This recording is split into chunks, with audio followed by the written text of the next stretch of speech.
The folding chair was a nice touch, really, like they'd gone out of their way to make sure I knew my place. It was tucked against the wall in the back of the funeral home, far from the polished oak pews where the real family sat. I was 28, and still, after all these years, just Tiffany, the quiet one, the half-sister who barely counted. My parents' divorce, years ago, had been brutal. My dad remarried Rosalie, and suddenly I was part of a new, blended family that never quite blended. Olive, my stepsister, was 4 years older than me and always had a sharp comment ready. My cousin Sophia, the same age as me, was the queen bee, orchestrating every family gathering, making sure I was always on the periphery.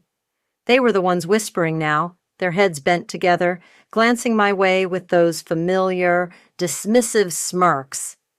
I knew what they were saying. Why is she even here? Grandma Shiloh May was the only one who ever truly saw me. While Olive and Sophia were off celebrating birthdays or getting praised for their latest achievements, I was the one Grandma asked to help with her garden or to sit and listen to her stories. I was the one who nursed her through her last years, quietly, without fanfare, because the others were always too busy or too important. They'd just wave it off. Oh, Tiffany's good with that kind of thing. It was always me, doing the grunt work, while they got the glory. I sat there, a silent observer at my own grandmother's funeral, feeling like a ghost. It wasn't a new feeling. It was my normal. My detachment was a shield, a quiet rebellion against a lifetime of being overlooked. I watched them, the family I was supposedly part of, and wondered if they'd even notice if I just left. As the service dragged on, a chill crept up my spine, not from the draft, but from a sudden thought. I reached into my coat pocket, the old wool one Grandma had insisted I wear because it was warm and sensible. My fingers brushed against something small, folded. I pulled it out. It was a tiny, familiar note, written in Grandma's shaky hand. Just 2 words. Check inside. The air in Grandma's house was thick with the lingering scent of lilies from the funeral, but it was quickly being replaced by something else, the sharp tang of unspoken greed. We hadn't even been back an hour from the funeral home, and already the vultures were circling. The somber quiet of the service had evaporated, replaced by a cacophony of hushed arguments and pointed remarks. That antique clock was always meant for me, I heard my Uncle Darius grumble, his voice a low growl from the living room. He was my dad's brother, always looking for a shortcut, always bitter. Max, his 15-year-old son, looked uncomfortable, shifting his weight by the fireplace. Olive, my stepsister, tried to assert some order, her voice cutting through the din. Everyone, please, let's be respectful. We'll go through things properly. But her words were drowned out by Sophia, my cousin, who was already holding up a crystal vase. This was Grandma's favorite. I remember her saying I had an eye for beauty. I stood by the kitchen doorway, still clutching the small folded note from my coat pocket. Check inside. Inside what? I hadn't had a moment to figure it out. Not that anyone would have noticed if I had. Rosalie, my stepmother, walked past me, her lips a thin line. She paused just for a second, and her voice, usually so saccharine, was ice. Tiffany, darling, I'm sure you understand that with Grandma gone, there's no need for you to hover. You can step aside gracefully now. She didn't wait for a reply, just moved on to console Olive. It was a casual dismissal, but it stung. It always did. They'd accepted my exclusion so easily, like it was the natural order of things. Grandma's words echoed in my head, a quiet whisper against the rising tide of their bickering.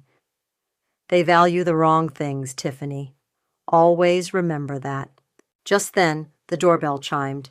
Everyone paused, mid-squabble. Rosalie went to answer it, and a moment later, a tall, impeccably dressed woman with shrewd eyes stepped into the living room. Jessica Long, the family lawyer. She held a slim, cream-colored envelope. Good afternoon, everyone, Jessica said, her voice calm and professional, cutting through the tension. I have a matter to discuss regarding Shiloh's estate. Her gaze swept the room, then landed directly on me. "And a personal letter addressed to Tiffany May." Every head in the room swiveled. The bickering stopped dead. All eyes were on me, no longer dismissive, but suddenly, sharply curious. A hush fell over the room, heavy and expectant. Jessica, the lawyer, didn't seem to notice the sudden tension. She just stood there, poised, the cream envelope still in her hand. Everyone was staring at me now, a mix of confusion and suspicion on their faces. Olive's eyebrows were practically touching her hairline. Sophia's mouth was a thin, tight line. "Perhaps we should all gather in the living room," Jessica suggested, her voice cutting through the silence.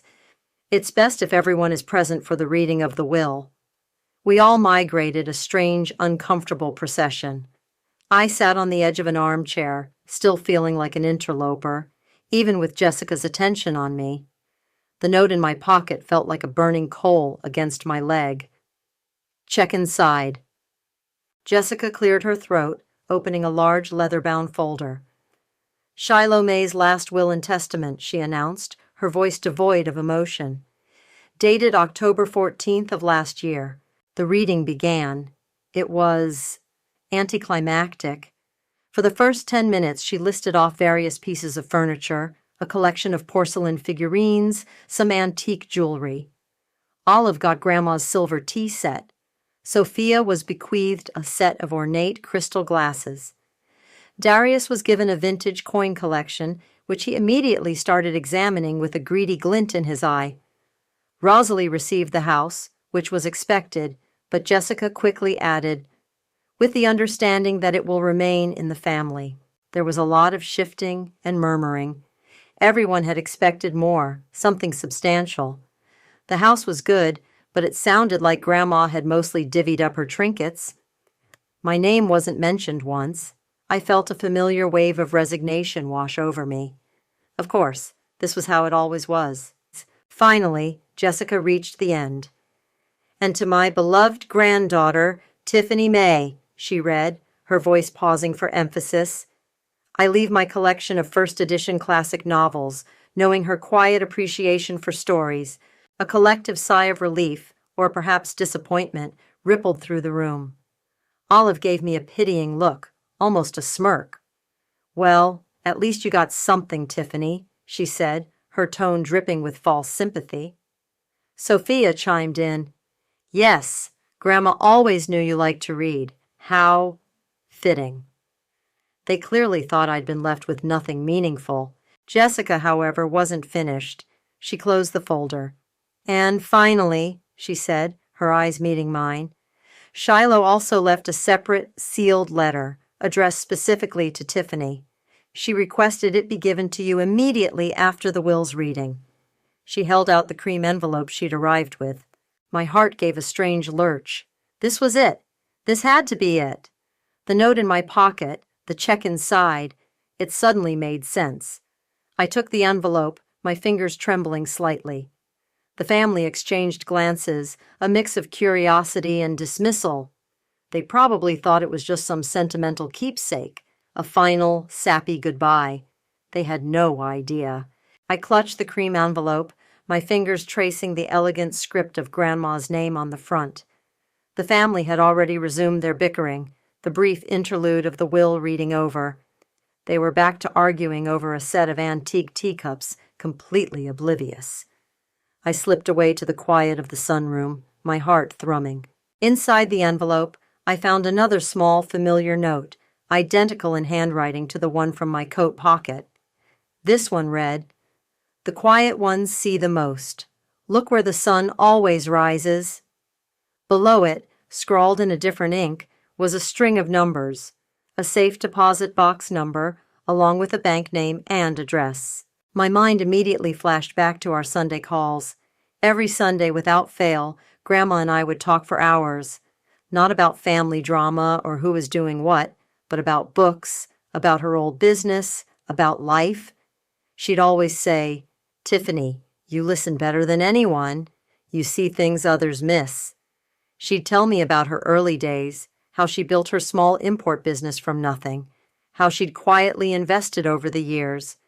The family always thought her business had failed decades ago, that she'd lost everything in some bad investments. They never bothered to ask. They never bothered to listen. I folded the note carefully and tucked it into my pocket, right next to the first one. I needed to get to that bank. The next morning, a Sunday, I woke early. The house was still, the family likely nursing hangovers from their post-funeral squabble fest. I dressed quickly, grabbed my bag, and drove to the bank listed on the note. It was a large, imposing building downtown, one I'd never been to. "I'm here to access safe deposit box 712, I told the teller, my voice a little shaky. "I have a letter from Shiloh May." A few minutes later, a bank manager led me to a private room. He handed me a heavy metal box. My hands trembled as I opened it. Inside, neatly stacked, were documents.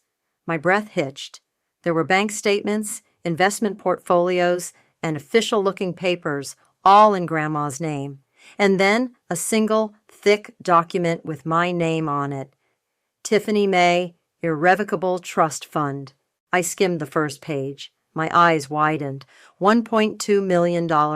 My hands started to shake uncontrollably. There was also a detailed ledger showing how Grandma's failing business had actually been quietly diversified and grown over decades, the profits funneled into this trust. And at the very bottom of the box, another note in Grandma's hand. "They thought I was foolish. They thought I lost it all. But you, Tiffany, you always understood. You were always my partner in ways they could never comprehend." Back at Grandma's house, I knew the bickering would be reaching a fever pitch. I pulled out my phone and quietly snapped a photo of the trust fund document. Then I opened my camera roll and scrolled to a picture I'd taken yesterday. Olive and Sophia, mid-argument, their faces contorted with petty rage over a chipped ceramic bowl. I looked at the two photos, the vast sum of money, and the ugly reality of my family. What was my next move? Keep quiet or tell them? The power of the secret felt immense. I got back to Grandma's house a few hours later, the trust fund documents tucked safely in my bag, the weight of the secret pressing down on me. The moment I walked in, I knew they'd noticed my absence. The bickering had died down, replaced by a tense quiet. All eyes turned to me. "Where have you been, Tiffany?" Rosalie asked, her voice tight. We were wondering. It wasn't concern, it was suspicion. "Just running some errands," I said, trying to keep my voice even.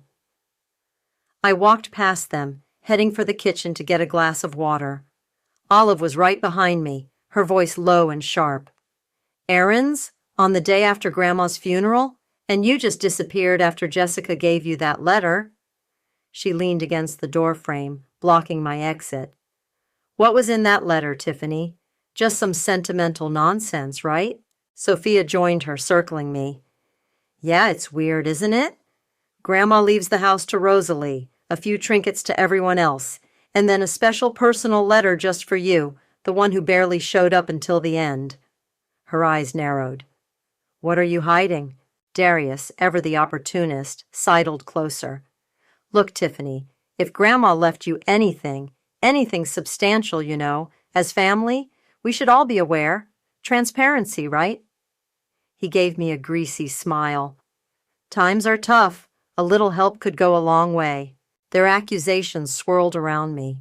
Stealing, hiding, old resentments, built up over years, were bubbling to the surface.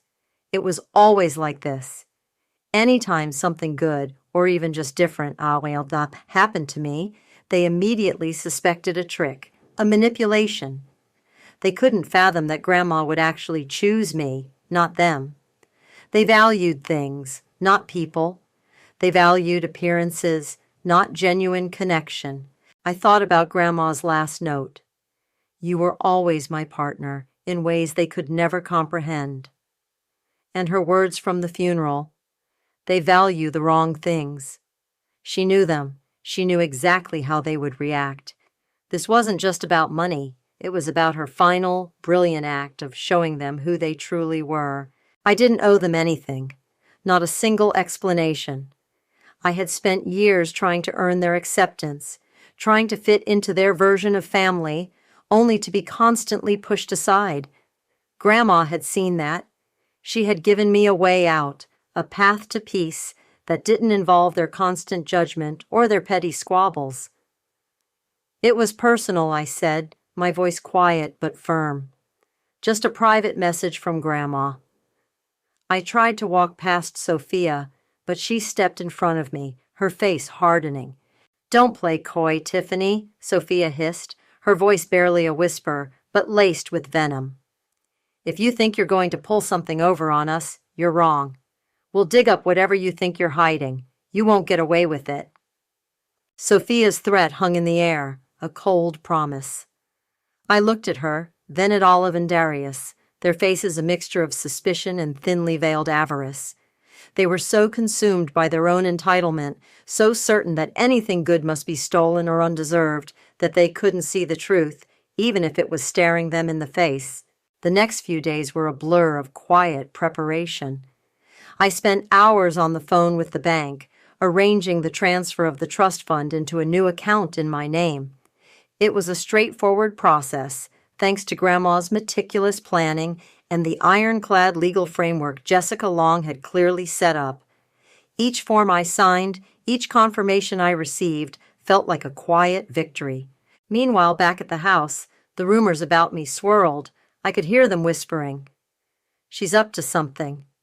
Why is she always disappearing?" Olive, ever the most aggressive, even tried to call Jessica, questioning my rights to Grandma's personal letter. I overheard her on the phone, her voice shrill. "Are you sure there's nothing else? No hidden clauses? Tiffany's been acting very strange." Jessica, I knew, would give nothing away. She was a professional. I printed out the photo I'd taken of Olive and Sophia arguing over the chipped bowl. Their faces, contorted with petty greed, were a perfect illustration of Grandma's words. On the back, in neat, small letters, I wrote, "They value the wrong things, Tiffany. Always remember that. You were always my partner, in ways they could never comprehend." Grandma's final message, a testament to her foresight. My hands trembled as I folded the paper, not from fear, but from a strange mix of emotions. Bitterness, yes, for all the years of being an outsider, but also a profound sense of vindication. Grandma had seen me, she had trusted me, and now she had given me the ultimate freedom. I wouldn't gloat, I wouldn't engage in their petty fights, I would simply walk away, empowered. This wasn't about revenge in the traditional sense, it was about liberation. On the day of the final transfer, I sat in the bank manager's office, watching the numbers on the screen. The $1.2 million moved from Grandma's trust into my new account. It was real. It was mine. Just as the manager confirmed the transfer was complete, my phone buzzed. A text from Olive. "You don't deserve anything," it read. "We'll ruin you if you got more than us." I looked at the text, then at the screen confirming my new balance. A slow, quiet smile spread across my face. They had no idea, and soon they would find out. The family had called a meeting. Not a formal one, but the kind where everyone gathers in the living room, ostensibly to discuss Grandma's things, but really to gossip and strategize. I walked in, the photo of Olive and Sophia in my hand, the weight of my new reality, a silent shield around me. Jessica Long was there too, looking as composed as ever. "Tiffany," Rosalie began, her voice strained, "we've been talking. There's this feeling that perhaps Grandma had more assets than what was listed in the will, and that letter she gave you." Before she could finish, I interrupted, my voice calm, clear, and for once, unwavering. "Grandma did have more assets, a significant amount, in fact." A ripple went through the room. Olive scoffed. "Oh, please. What, a few thousand? Don't be ridiculous." "No," I said, my gaze sweeping over their faces, seeing the greed flicker in their eyes. "A trust fund for $1.2 million, Saul." Silence. A stunned, absolute silence. Then a collective gasp. Darius was the first to speak, his voice a strangled croak. 1,200,000? What are you talking about? That's impossible. Grandma lost everything years ago. She didn't, I stated, pulling out the printed trust fund document and handing it to Jessica. She diversified her business quietly, invested wisely, and set up an irrevocable trust, in my name, solely. Jessica took the document, her eyes scanning it quickly. She nodded. This is correct. Ms. May established this trust several years ago. It's legally sound and explicitly names Tiffany as the sole beneficiary. The room erupted. Olive's face went from pale to a furious red. What? This is a trick, a lie. You manipulated her, Tiffany. She lunged forward, but Sophia grabbed her arm. No, this isn't right, Sophia shrieked, her competitive spirit turning venomous. Grandma would never. She loved all of us. Darius began pacing, running his hands through his thinning hair. We'll sue. This is fraud. We're family. We're entitled. Rosalie, usually so composed, looked utterly defeated, her face crumbling. Shiloh. How could she? Max, Darius's son, stood wide-eyed in the corner, watching the adults unravel. He looked genuinely shocked, seeing the raw, ugly side of his family for the first time. I held up the photo of Olive and Sophia, their faces contorted in anger. This, I said, my voice steady despite the chaos, is why she chose me. I placed the photo on the coffee table, the inscription on the back facing them. She saw you, she saw what you valued, and she chose the one who was always there quietly, without asking for anything. Olive broke free from Sophia's grip, her eyes blazing. You'll regret this, Tiffany, she screamed, her voice hoarse with rage. We'll ruin you. I looked at them one last time, their faces contorted by fury and disbelief. They were already ruining themselves. I turned and walked out of the house, leaving the cacophony of their infighting behind me. The door clicked shut, muffling their screams, and I knew, with a certainty that settled deep in my bones, that I was truly free. The roar of my family's rage was a fading echo as I stepped out of Grandma's house for the last time. The late afternoon sun felt warm on my face, a stark contrast to the icy fury I'd left behind. Olive's scream, "You'll regret this," was just noise now, powerless. I took a deep breath, the air tasting clean and free. The days that followed were a quiet unraveling of my old life and the careful stitching of a new one. I moved out of the small apartment I'd been renting, finding a brighter, more spacious place that felt truly mine. There was no fanfare, no moving party, just me, a few boxes, and the profound silence that now filled my space. It was bittersweet, this solitude, years of craving acceptance, of trying to fit into a family that never wanted me, had left a hollow space. But now, that space was being filled with peace, with the quiet satisfaction of knowing I was finally in control. I visited Grandma's grave a week later. The headstone was simple, just her name and dates. I stood there for a long time, the sun on my back, and whispered, "Thank you, Grandma. I'm going to live fully, just like you wanted." It wasn't just about the money. It was about the validation, the knowledge that someone had seen me, truly seen me, and valued me for who I was, not for what I could do for them. Word filtered back to me, not directly, but through a distant cousin I barely spoke to, or an overheard conversation in a grocery store. The family was still embroiled in bitter disputes. Rosalie was trying to sell the house, but Olive and Sophia were fighting over every single item left inside, convinced the other was hiding something valuable. Darius was apparently trying to get a lawyer to contest the will, convinced there was a loophole, but Jessica Long had already shut him down. They were still tearing themselves apart, still valuing the wrong things. One afternoon, I found myself walking past the old neighborhood, not out of longing, but curiosity. I saw Olive's car parked outside Grandma's house and heard raised voices from inside. I kept walking, unseen, a quiet, almost imperceptible smile touching my lips. They were still trapped in their gilded cage of greed and resentment. I was free. Later that night, I sat down at my laptop, a cup of tea steaming beside me,